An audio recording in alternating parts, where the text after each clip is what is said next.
Hey everybody, welcome to another Michael's Community Classroom here. My name is Allie W. I am from Yarn Inspirations, and we're here today with Catherine, one of our designers from our design team at Yarn Inspirations. And today we are going to be learning the Bernat Get Fresh throw. It's a great beginner throw, and we're super excited to be here back for another community classroom today. While we wait and give everybody a minute to join, feel free to let us know where you're joining us from in the chat. And then, of course, throughout the class, if you have any questions, feel free to just let me know in the chat here or private message me, and we'll try and get those questions to Catherine throughout the class. Awesome. Welcome, everybody. Couple people here from California, New Jersey, Texas. Got people from everywhere.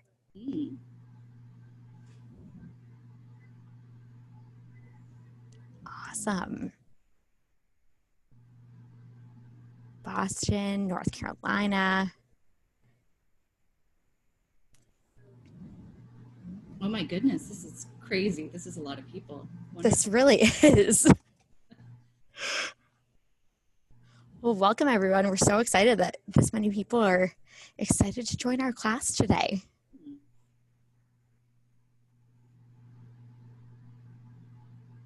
Awesome.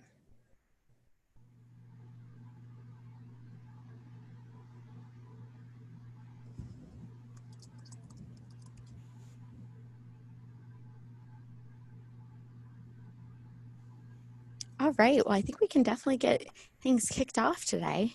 Okay, perfect. All right, well, thank you so much for joining me today. As Allie mentioned, we'll be working on the Get Fresh Knit Throw, which is a great beginner project. It uses Bernat blanket, and you also need a US size 11 or 8 millimeter needle. I'll go through all of the pattern with you first, though, just in case this is your first time working with a Yarn Inspirations pattern. That way I can get you familiar with all the terminology, which will help you if you use our patterns going forward. So if this is a good time, if you could switch to my camera phone, perfect. Thank you very much. Okay, so to start with, I'm gonna get into a little bit of the nitty-gritty about our patterns. So you'll see we always give a materials list here. And so the ball we're citing is Bernat blanket in the 300 gram put up.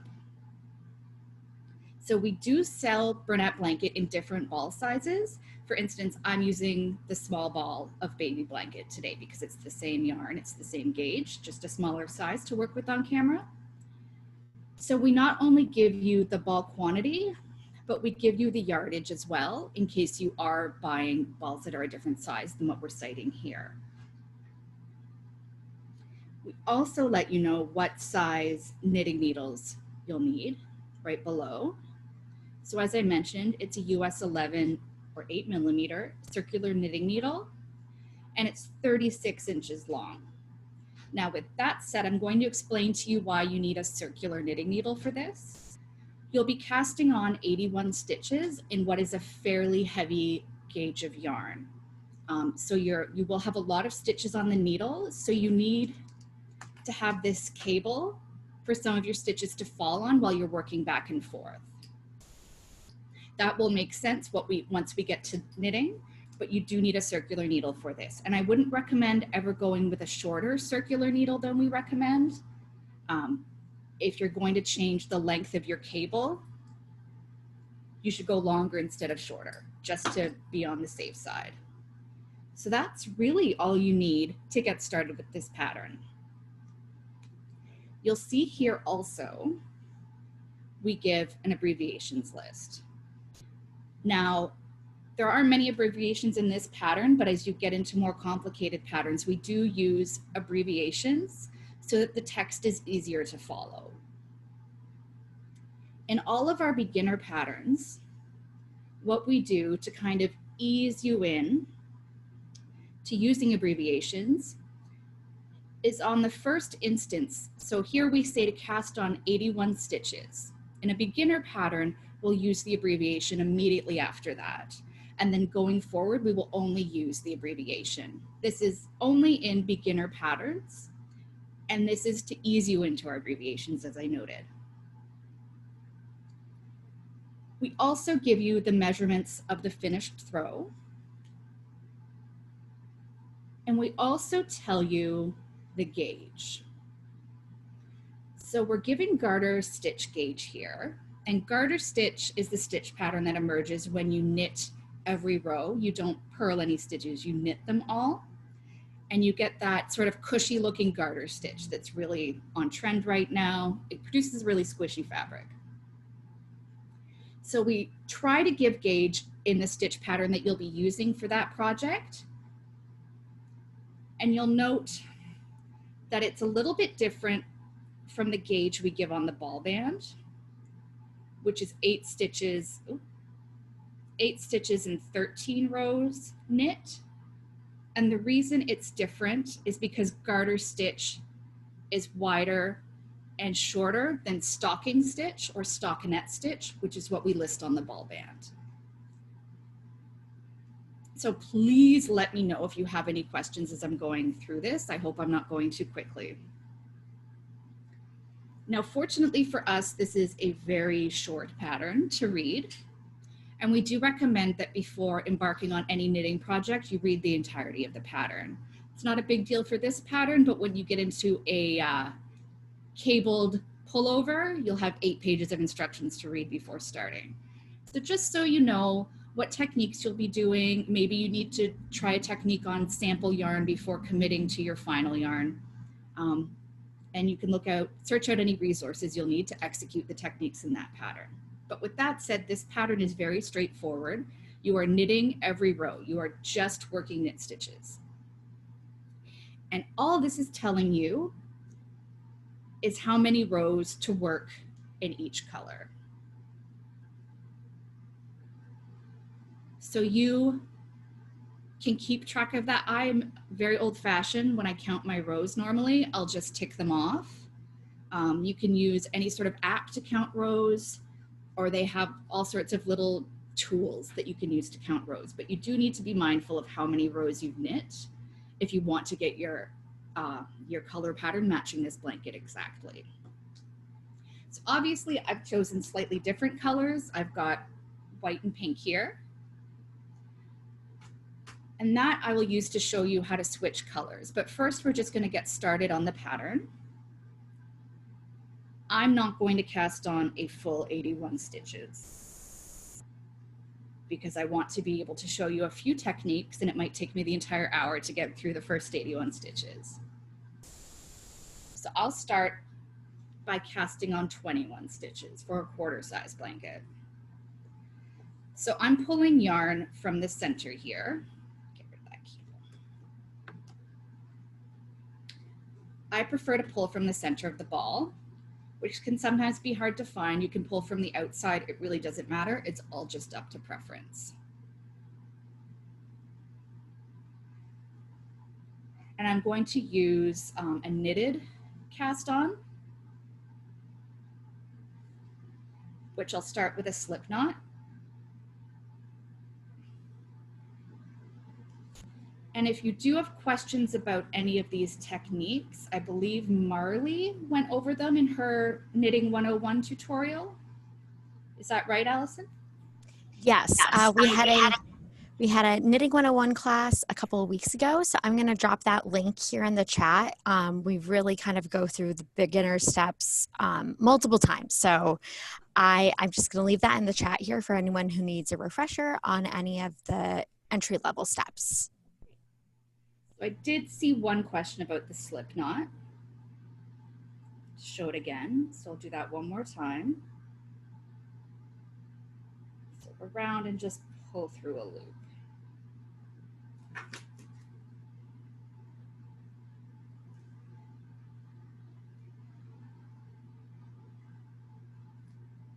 And that slip knot is going to count as your first stitch. So you'll be casting on 80 stitches after this. I'm going to cast on 20. So to start casting on, insert your needle into that slip knot, your right needle into the slip knot from front to back. Wrap your yarn around, pull it through, and then slide that onto your left needle. And then you do the same thing in that stitch all the way across, in each subsequent stitch rather. Insert your needle from front to back, wrap around, pull up a loop, place it on the left needle.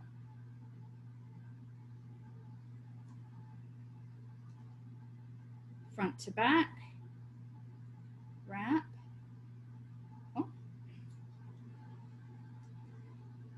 pull up a loop, place it on the needle.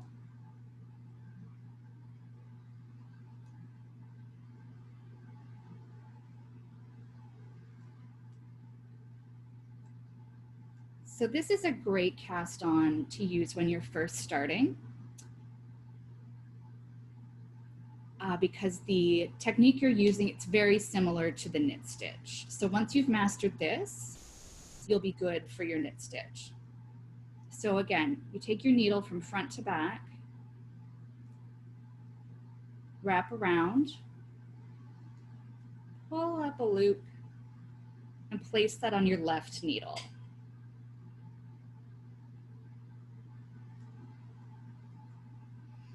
Again, insert your needle from front to back,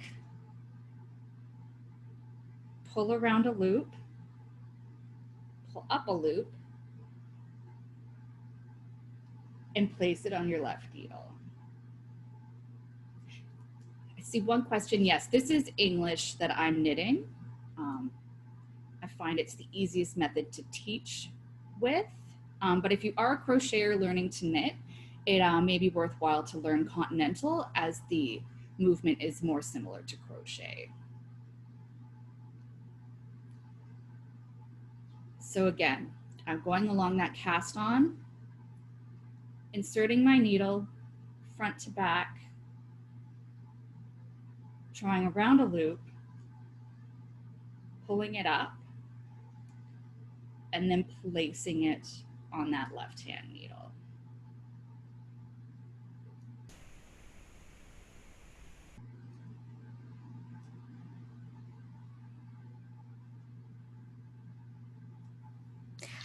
I just wanted to let everybody know that yes, this is definitely a great beginner pattern. But if you're having trouble and you need to kind of take it at your own pace, you can always rewatch the recording. So you can always hang out today and watch and try and follow along with what's going on today and then rewatch the class. It will be available online at michaels.com/classes starting tomorrow. Perfect. Thanks, Allie. No problem.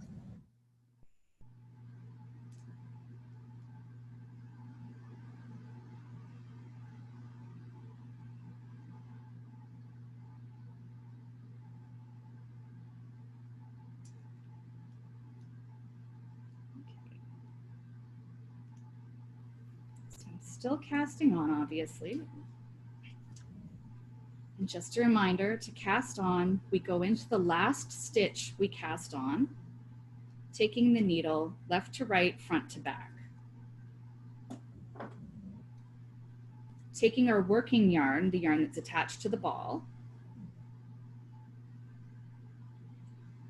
wrapping a loop around, and then catching that with our right needle underneath and pulling up a loop. And then popping it on your left needle. So insert the right needle from front to back, taking your working yarn, wrapping around a loop, grabbing that loop with your right needle and pulling it through, and placing that on the needle.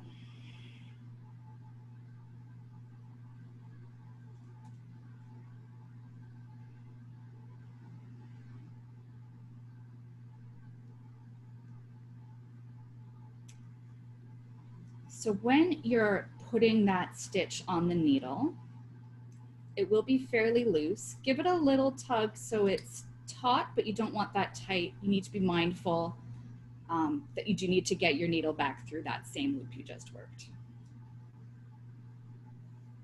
Could you explain a little bit as to why? I think some people, I know I didn't really actually understand why I would use a circular needle until I actually needed one.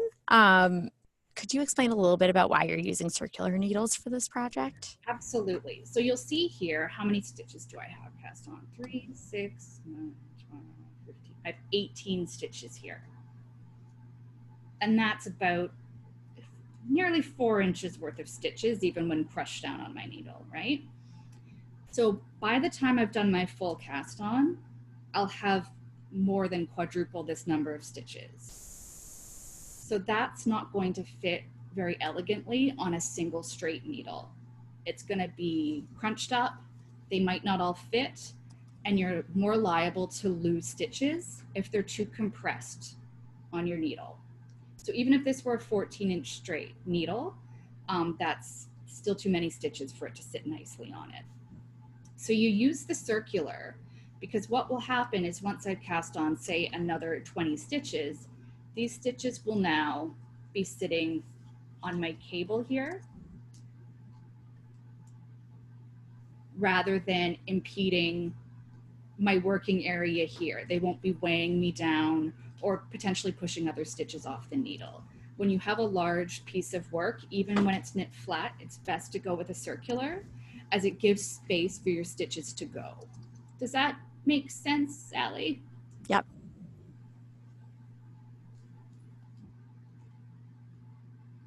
I also think, to be perfectly frank, it's easier to learn to knit with circular needles.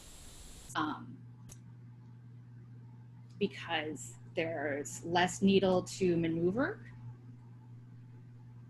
and you don't have to worry about taking anybody's eye out if you move incorrectly. So I had a question about wraps there, I saw, or what am I doing when I wrap it? So once I've inserted that needle, right needle into the left stitch, I'm taking it from where it's naturally hanging, and I'm bringing it up and around that right needle, and sort of catching it as I draw that needle up, and then just securing it there.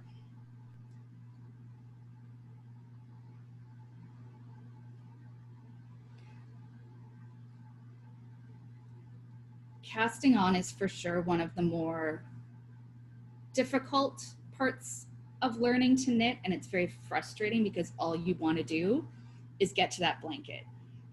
You don't want to be casting on stitches, but once you've cast these on, you have basically all the skills you need to make your blanket. So just be patient, give it time. You're going to have to rip it back probably. Be patient, because once you've got this movement mastered, it's in your muscle memory and you'll be churning out blankets, no problem.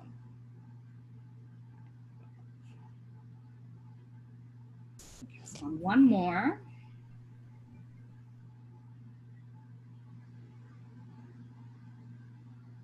Wrapping that around, bringing it up.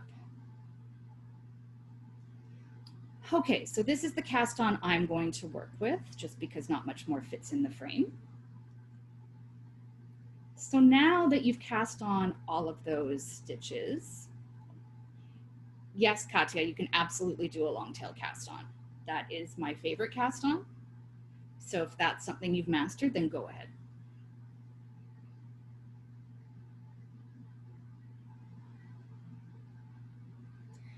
So now that I've cast all of those stitches on, I'm almost doing the exact same thing to go back and work all of these stitches across. There's just one difference. So I'm still inserting the right needle the same way, from front to back, doing that same wrap and pulling it through. The only difference is I'm going to slip that stitch off my left needle and leave it on my right.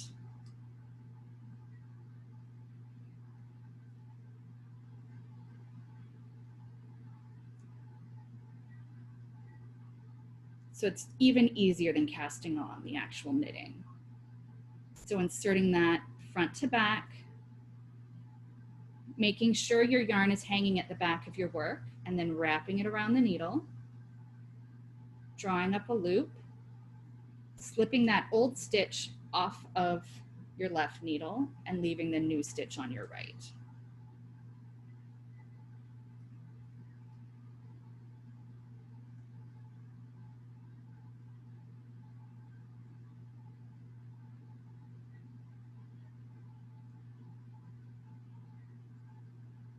And you'll just go across the row like that.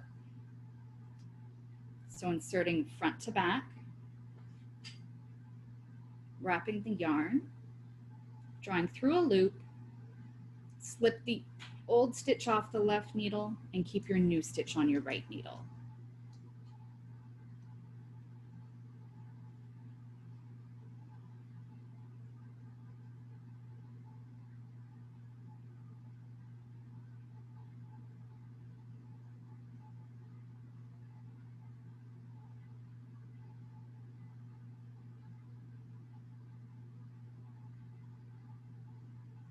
So again, inserting that needle front to back, wrapping a loop, drawing up the loop on your right, and getting the old stitch off of your left needle.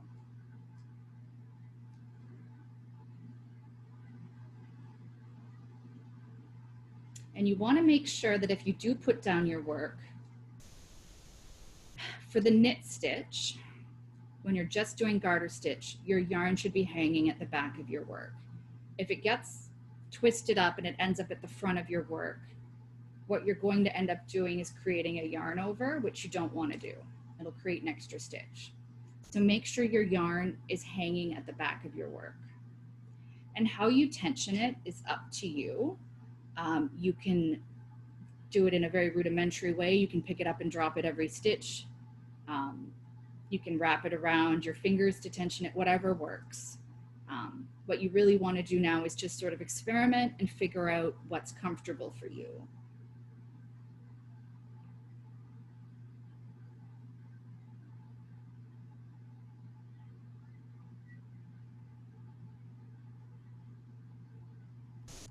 Lisa said she's a really tight knitter. Do you have any suggestions for her?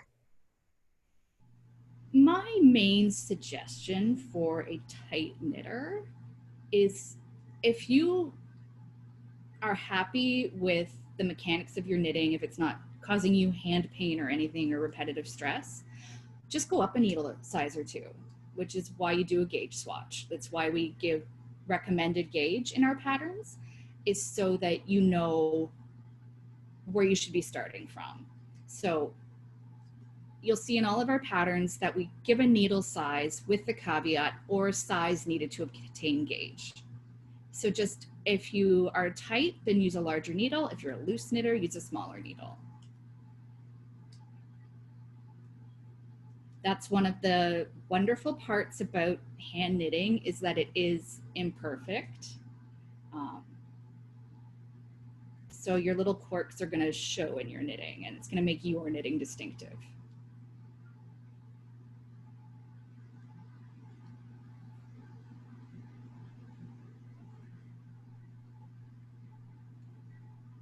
Okay, so I'm just doing the same stitch, the knit stitch. So when we talk about knitting, this stitch where you go from front to back, wrap, and pull up a loop that way, that is the knit stitch. That is the foundational stitch.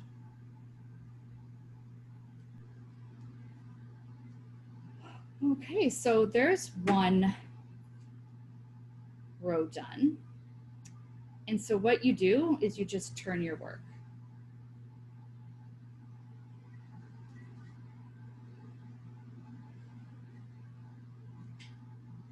And you'll start again and do the same thing, making sure your yarn is coming from the back when you wrap it around. And I saw a question here about how many rows until she changes colors. I'm not sure how many Catherine will show today, but on the pattern, you'll knit 10 rows before you switch colors. That's right.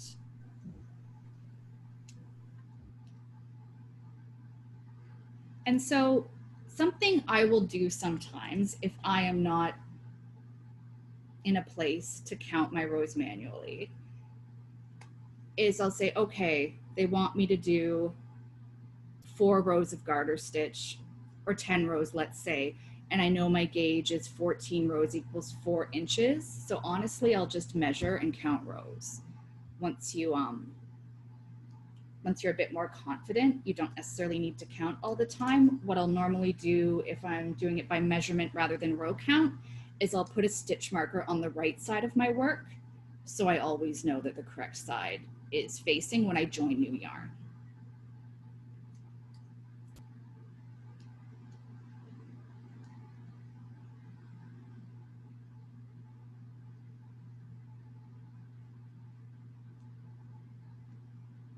So if you're following along with me, and if you've only cast on 21 stitches like I have, this is a great time to learn about doing a gauge swatch and measuring your gauge. Because what you can do once you've knit 4 inches of height is you can cast that off and then count your rows and stitches to figure out if your gauge is on track. Did Marley cover gauge, Allie? Do you know? She did. Okay, awesome. Yep. So there's a question here that somebody had when they were casting on, and I don't know if you'll be able to explain that at this point, but I didn't want to forget about it. So they asked, does it matter if they twist the cast on loop when they're putting it on their left needle?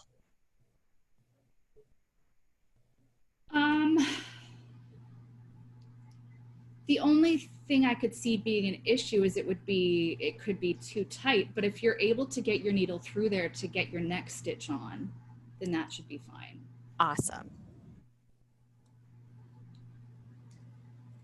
So I see somebody is asking what is gauge. And based on feedback, gauge is the bane of every knitter's existence. So what you'll do, what your gauge is it's the number of stitches horizontally and rows vertically that's in a set area of knitting. So for instance, this is 7 stitches and 14 rows equals 4 inches. And if I get that gauge and I cast on the same number of stitches and knit the same number of rows as is directed in the pattern, you know your work's going to come out to the right size.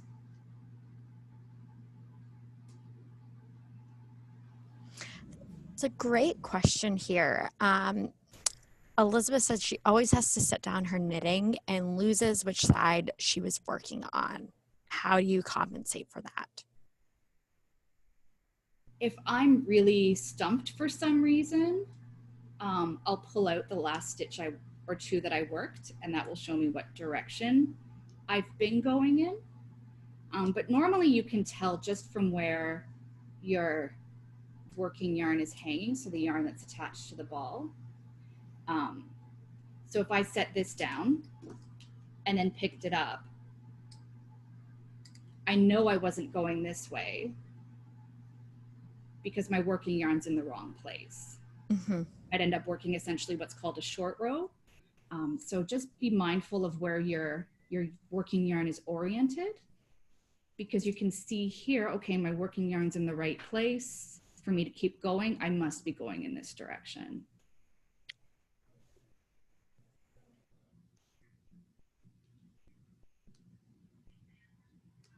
It's usually pretty obvious when you get that you're on the right track, but it gets harder to decipher as your needles and yarn get smaller. So it might be really easy to tell with a chunky weight yarn, less easy to tell with a lace weight yarn.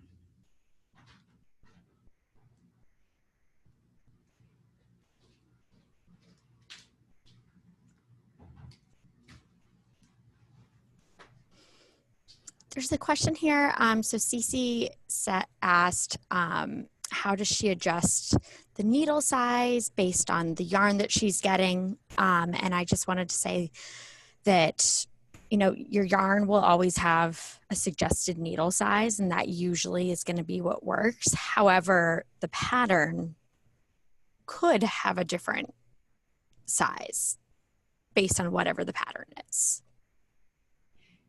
Yes, absolutely. And for the most part, when we're designing patterns at Yarn Inspirations, we will normally stay within a size or two of what's recommended on the ball band. The only time we'll really deviate really far from what's on the ball band is if we're doing something that needs to be either really tightly knitted or crocheted, or very loosely knitted or crocheted. So for instance, for a lot of our baskets that are made in Bernat blanket, we recommend quite a small needle or hook size. And that's just because you want those stitches to be really tight so that your basket maintains its shape. But normally we try to stay in the area of what's suggested on the ball band. Awesome.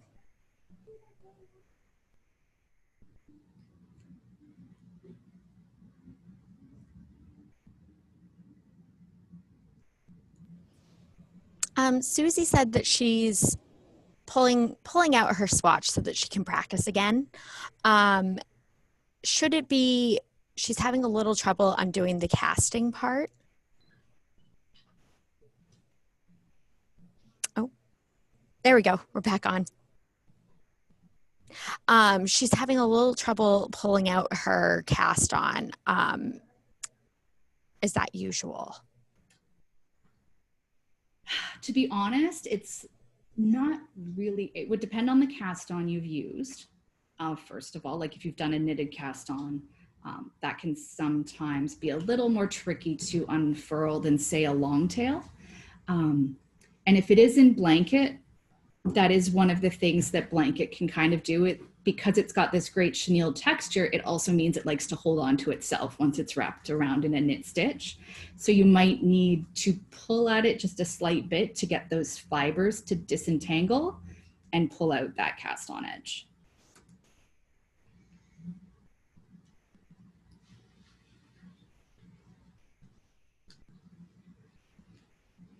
So I'm just continuing to knit, and I'll do a couple more rows maybe before I change color. But it's the same mechanics of what I've been doing already.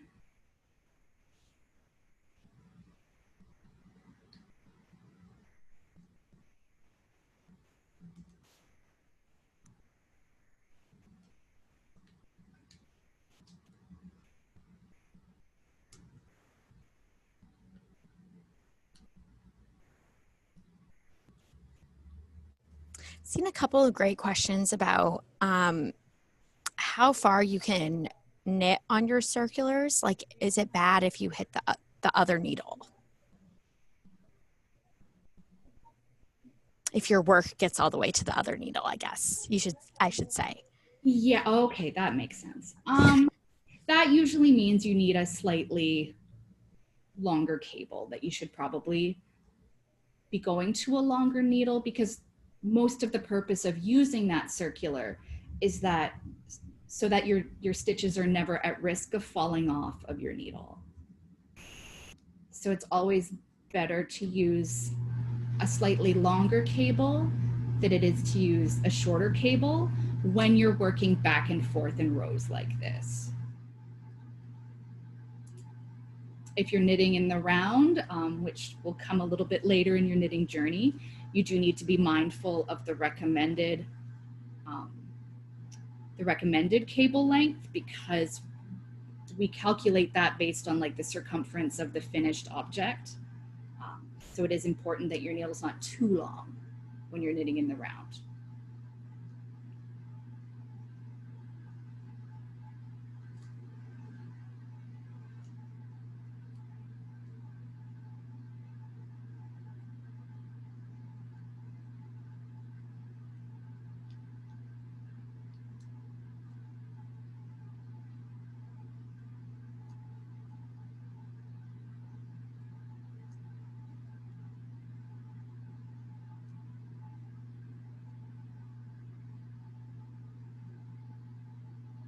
It's one of my favorite things about Bernat blanket. I know I'm dealing with a smaller cast on, but it does work up really quickly, so it's super satisfying, especially for our first project.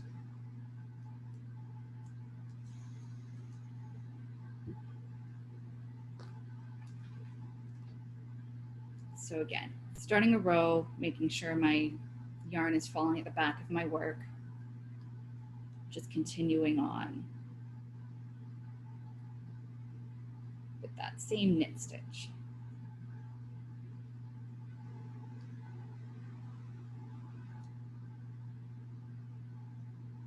Great question here about how to manage your yarn so that it doesn't get tangled in your cable. I'm not always the best at that myself. I find that it's helpful to use a center pull from the ball so that way your ball isn't rolling around. Yeah, I just try to be mindful when I'm starting a new row that my yarn isn't tangled at that point, because if it's not tangled at the beginning of the row, it's harder for it to get tangled mid-row.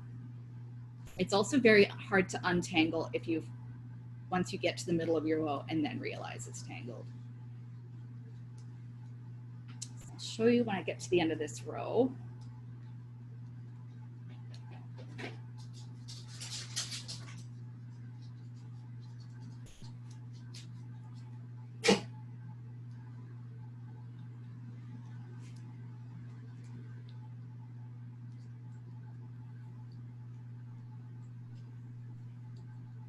Just a reminder to everybody that all of the classes are recorded and they're all available at michaels.com/classes. So this recording will be available tomorrow. So when I get to the end of my row, I just kind of make sure that my needle's in the clear, that there's nothing around it. And then when I bring it around, I kind of try to get my yarn out of the way and then orient my needle so I know, okay, that's where it's coming from, it's going to feed okay, and it's not enmeshed in the cable.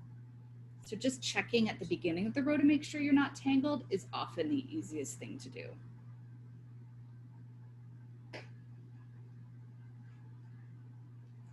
And I did see a question too about finding the center pull of a ball. It is admittedly a little bit harder with a chenille yarn. A lot of the time what I'll end up doing is just pulling out the core of the ball and then wrapping that excess around the ball provisionally, and then it will eventually start feeding from the center. My favorite trick though is when Michaels is doing stitch and win, and the end of each ball has a little sticker on it. It makes it incredibly easy to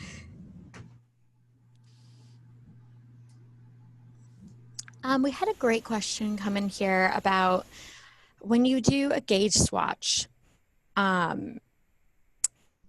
should you not make it bigger than what the pattern said?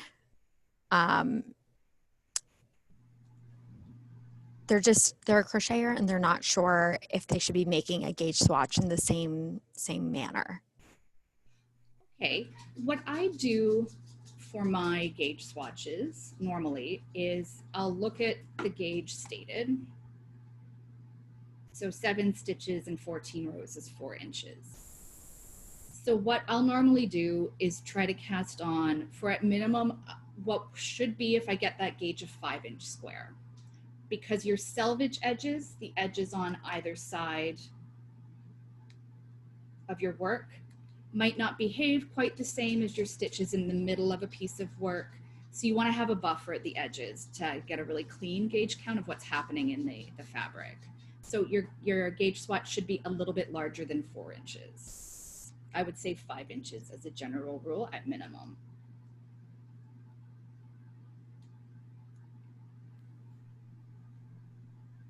Great, thank you.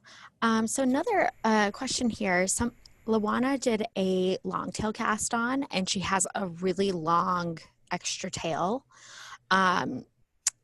is it safe to cut some of it so that it doesn't get tangled, or do you have any tips on what she should do at this point with it? Yeah, I'm always, when I do a long tail cast on, I'm always overzealous about how much yarn I allocate. Um, so if I don't need it for the pattern, I will definitely just trim it off pretty indiscriminately. You should trim a tail that's too long. But if you're worried about wasting yarn, what you can do is you set that aside for seaming either this project or a project later on for darning something. But yeah, it is absolutely safe. I usually try to leave 8 to 10 inches of tail on my work, just so I have enough to weave in, or if there's any seaming, I can use that for part of it. But yeah, too long of a tail can be really confusing when you're working. Okay, so maybe what I'll do now then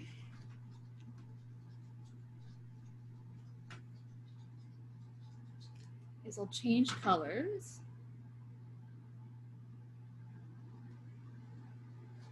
Pick up this white.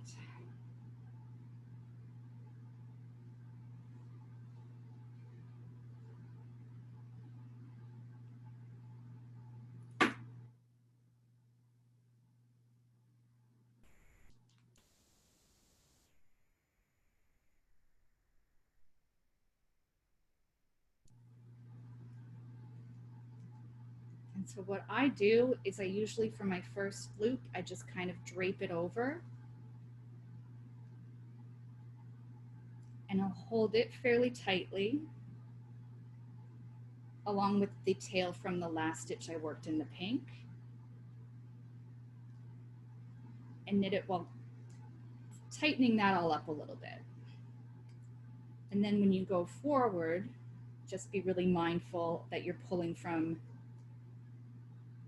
not your tail, but your working yarn.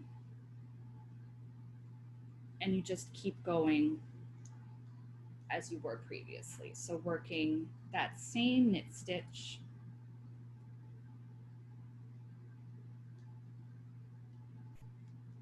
And you can tighten those loops up later if need be.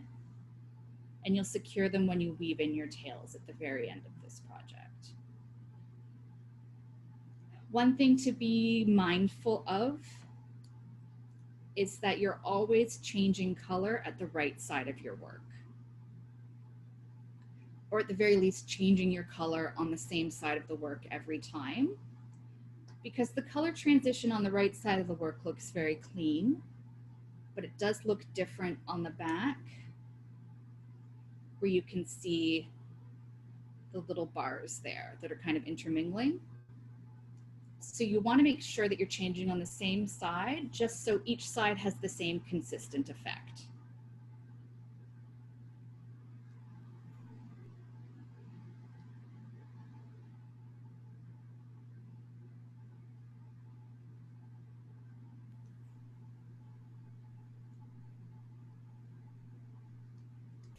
If you want to make the entire blanket stripes, would you recommend carrying your yarn?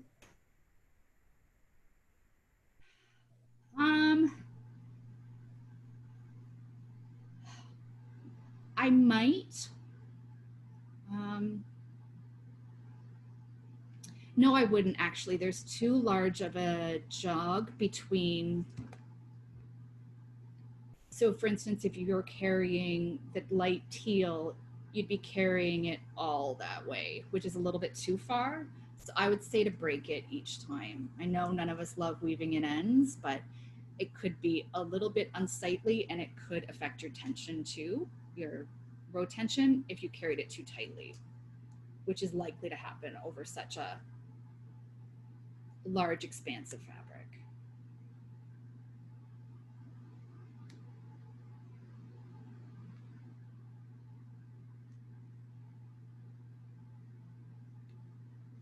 Which is why I'm usually pretty lazy if I'm making a striped blanket, and I just use Bernat blanket stripes.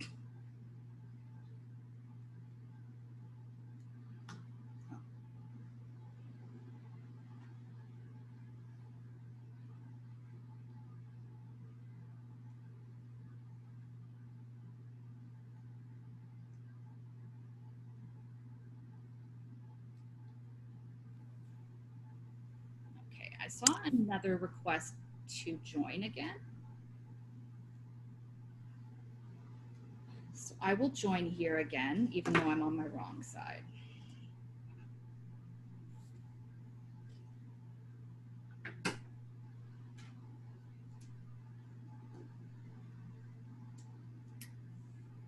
So when I'm getting set up to join,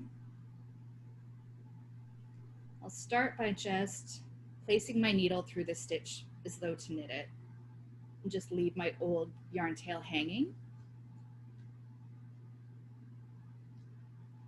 And I'll take my new yarn and I'll just kind of drape it over to form that loop. And when I pull through the loop, I hold on to all three of those tails at the same time, or the two tails plus my new working yarn rather. I'll pull that all through together. I'll hold on to all that together while I pull through rather. And then once I've worked the first stitch, especially with blanket, it's kind of locked in place a little bit because it is a chenille fiber. And then I just keep going, knowing that if this loop does get looser at the beginning, since it's not really tethered to anything, you can always tighten that back up as you go along.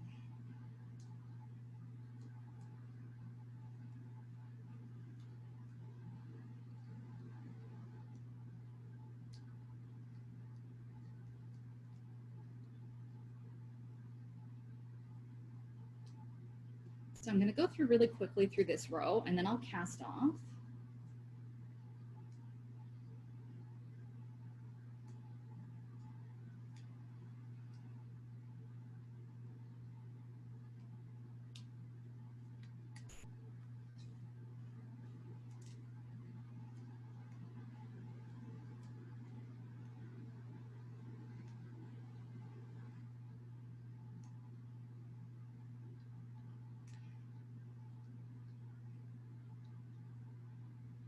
And for your cast off, you'll want to keep that pretty loose.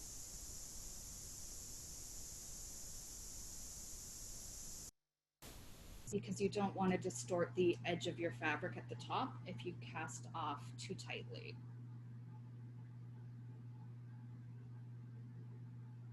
So if you find you are knitting tightly, you'll probably cast off tightly as well. So definitely go up a needle size or two when casting off. So to cast off, you knit your first 2 stitches in that row,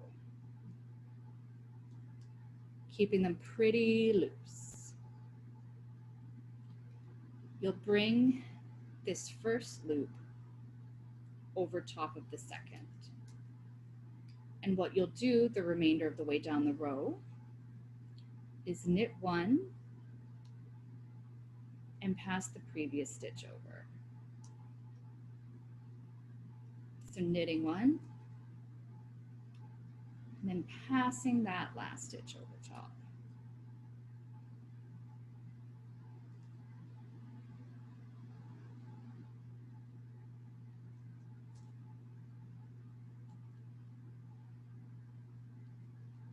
Now there are other methods you can use to cast on that can produce different effects, but for this blanket, since you already know the knit stitch, you might as well practice it with your cast off.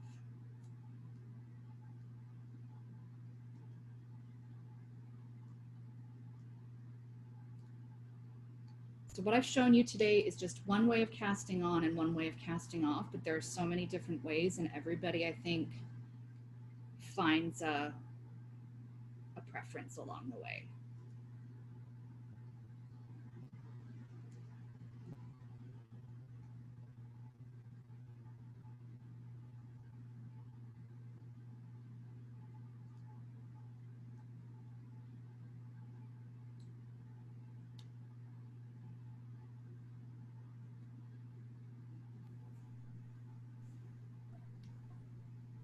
I know I'm going very quickly here, but I did see a request for weaving in tails, which is really important for this blanket.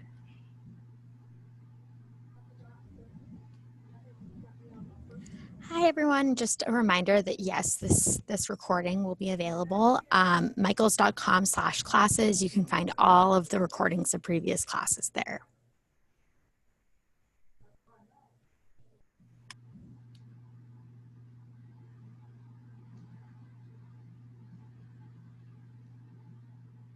Okay, so when you get to your last stitch to cast off,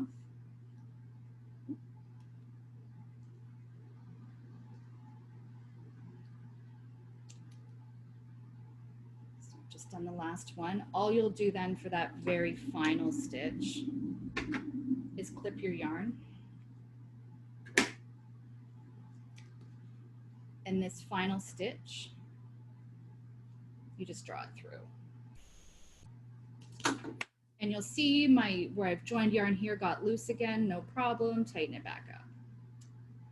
Okay, so I will show you how to weave in ends. Just bear with me one moment while I grab a tapestry needle.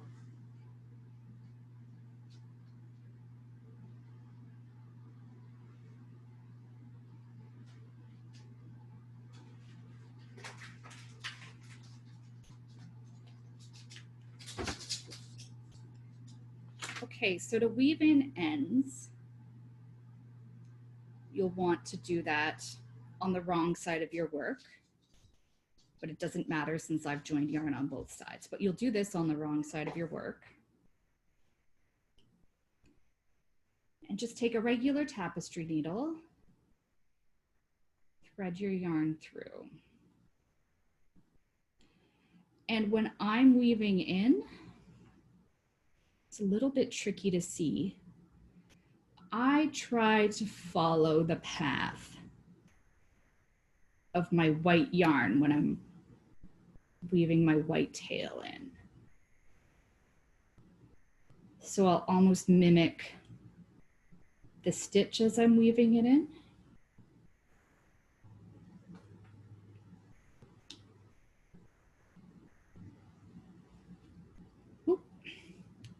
It's really tricky to see, but so I'll just kind of follow the path of that white yarn.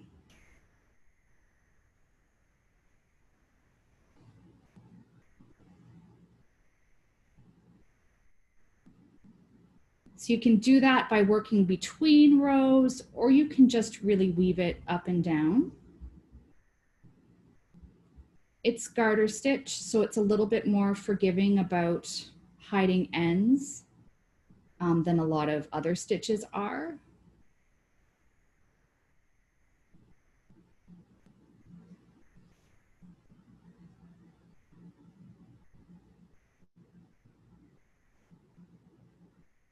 And I'll usually try to weave in the entire length of whatever tail I've left for myself,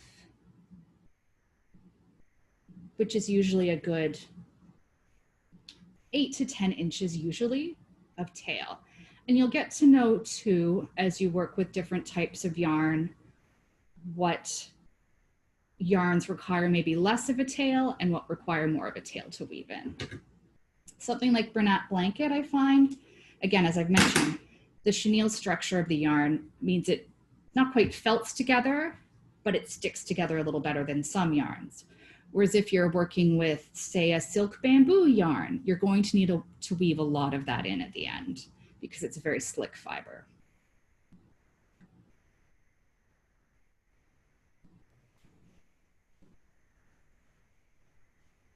Couple of questions here on if ends ever come out when you're washing, after you wash the project. For some fibers, absolutely, which is the reason I would never put, say, Peyton silk bamboo in a washing machine, among other reasons. With Bernat blanket, I don't find it's a problem. And if it does happen, if they do pop out, just weave them back in. And that's the reason I like to leave a good healthy tail. If the end does pop out, you can just put it back in before it's gotten to a critical point where your project might start unraveling.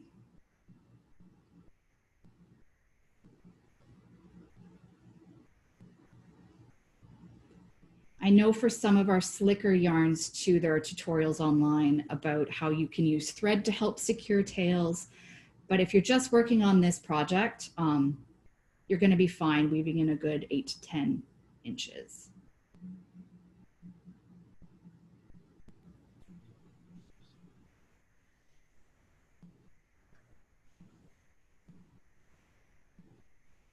A couple of questions on why could you knot them before weaving them in, or if you would recommend knotting them?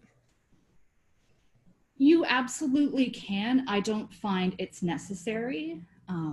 What I might do somewhere like this, though, where I have two tails that I'm going to be weaving in, a knot in this bulky of a yarn might be really obvious, but you might want to give them a twist before you weave them in rather than knotting them, so that you've kind of interlocked them there and they're going to be more likely to remain stable.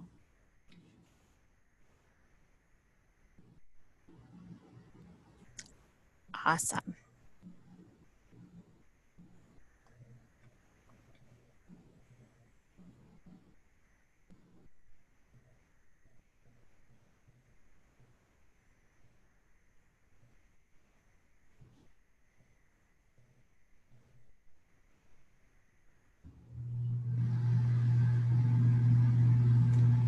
And I see a question. If you are weaving them in correctly, like basically the thing is you want to make sure that your yarn isn't visible on the front as you're weaving it.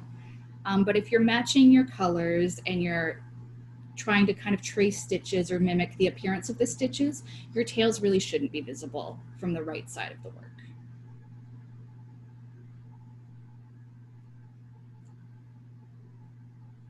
Okay. So I think I've covered pretty much all I can in the hour. Awesome. Well, thank you, everybody. And of course, just continue to check back at michaels.com/online classes for more classes. We have knit and crochet classes every week, and we're so excited to be able to provide you this awesome learning opportunity. And thank you so much for today, Catherine. Oh, thank you. It's been a pleasure. Thanks, everybody. We'll see you next time.